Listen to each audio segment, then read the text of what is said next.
she went there with her PowerPoints and she's showing these doctors these births she's doing. These doctors are so blown away. She says, Carol, can you show us how to do that? I says, I guess you can take me to the hospital. If someone's in labor, I can, you know, visit the baby.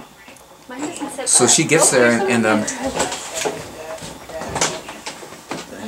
this is my son Isaac. Oh, hi. Hi, You invaded your home. That's all good. How'd the wedding go? Sure, you're used to it. Good. You're a photographer? Yeah. Oh, neat. He's an amazing photographer. He got in a motorcycle accident. He's very creative and he taught himself to play the guitar. He got in a motorcycle accident. He couldn't play his guitar because he broke some fingers on the thumb. He picks up my wife's camera in less than 2 months. One of his pictures is on the billboard in Fife. On Interstate 5, the one that changes all the time, the color one. One of his pictures is on that billboard right now. Pretty crazy story. It's God is awesome. Man. He's just, you know, God gave him a gift, you know, and he would never have discovered it until he got that. He just picks up. Now people are. He's doing weddings because he's just amazingly gifted. He's just incredible. He's very right-brained, huh? I don't know about. He's just.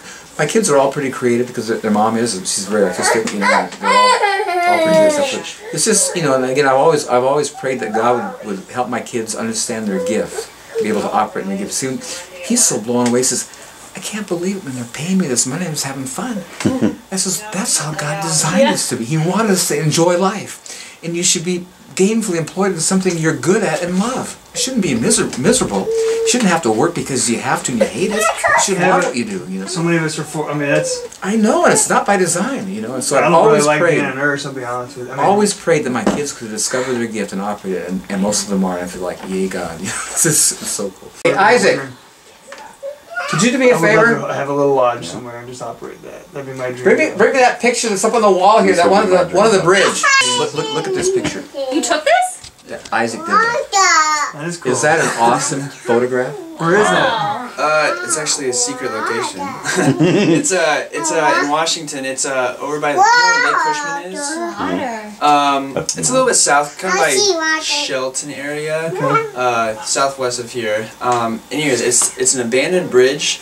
It's actually the tallest railroad bridge in the United States, Really? which I didn't know, but yeah, it's kind of hard to find. You have to hike to get to it. But Wow. it's called Vance Creek Look at Bridge. this. I mean, It looks like 3D-ish. Yeah. It's just, I It mean, almost looks like Have a you ever, drawing. who's that famous photographer that like does all like lighting and stuff in his picture? He has a in Vegas. I've seen his do you know who I'm talking about? I'm literally like, right now I'm like around 4 or 5 His months pictures in, like so look I don't know. 3D-ish the way they come about. That Yeah. I mean, like $5,000 a piece kind of photography, and that is basically the same level as his photos, in my opinion. and It's really neat. he's just picked up a camera 2 months Paul ago. something, Paul Bent, keep something at it, like man. that.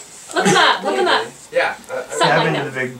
And it's unfortunate that it's a lot of what's behind this is government. You know, I mean, I hate to say it because, man, I go, you know, when you go different places, you get attitudes from people, you know, you're American, you know, and then, you know, they learn to love me fast because I try to make myself lovable, and I try not to be crazy and wild like, you know, a lot of the reputation is, but I also understand their grief because we're, you know, like for instance, going into Syria and everything, you know, it's like, is that really our problem? You know, I mean, I know it's wrong for them to have done that, but I don't think we're the superpower we used to be. You know, I think if we were like back in Eisenhower days, I think we could stand up and say, hey, you know, but now we say, hey, and everybody goes, yeah, right. You know, because we're just Become not much more like we used to be. isolationist. My attitude's more that way. It's really sad, you know, but I know that what's really cool is that where sin abounds, grace does much more, and then God says his eyes go to and fro throughout the whole earth in search of those whose heart is turned toward him, to show himself strong on behalf of those whose heart is turned toward him. And my heart is diligently turned toward God, and so is his. And that's what makes all the difference in the world. And when you can get your heart diligently following hard after God, be a God chaser, then God will give you revelation. God will make a revelation through you, and God will show himself strong. And it's, I think that's the big difference here. Because when I know, you know, the one, you know, what's it called, the one straw, and all the different, you know, Asians and all the different people that have come out and just talked about mulching. We're talking about mulching, but none of them have glorified God. And I think that is, you know, it's really cute because my son is kind of, he knows a lot of famous people.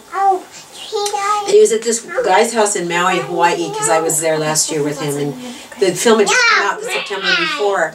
And this guy was like a real eco gardener. I mean, he was a real, oh gosh, I can't think of his name, who he is, but he's really famous. I looked up his name online and I went, wow, he is really famous. I don't know anything about him, but anyway. And he was over at his house, and he lives right on the beach in Maui, really pristine, amazing place.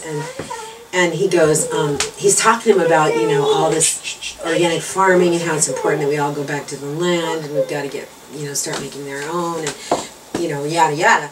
And then my son looks at him and goes, have you ever heard of the film Back to Eden film? And he goes, oh, that's the standard. It's his son. And he goes, that's my dad. And he goes, what? Gautschi, yeah, I guess so. So I mean, you know, this is a God thing. This is not. We're just a bunch of goofies, and God's just using us, you know. And I think that that's pretty amazing myself. And what's cool about it is that about 20 years ago, one of our friends brought to our attention that we were redeeming the curse. You know? That Jesus, you know, I mean that when Adam and Eve got cursed, you know, in the Garden of Eden, what happened, you know, they said that dog's going to attack her, though. That's the only bummer, is the puppy. Oh, play attack. Very good. Because the puppy is very puppyish. Puppy. Yeah. So anyway, they said that we'd redeem the curse, basically, because like I said, you know, by the sweat of your brow that you would till the soil, and then the woman would be cursed in childbirth, and both of us bring redemptive qualities to that. So it's a total God thing. Yeah. But it's like I said, I think it's God in His mercy reaching out through a bunch of goofies, saying, "Look at my glory. Look at what's happening." So anyway.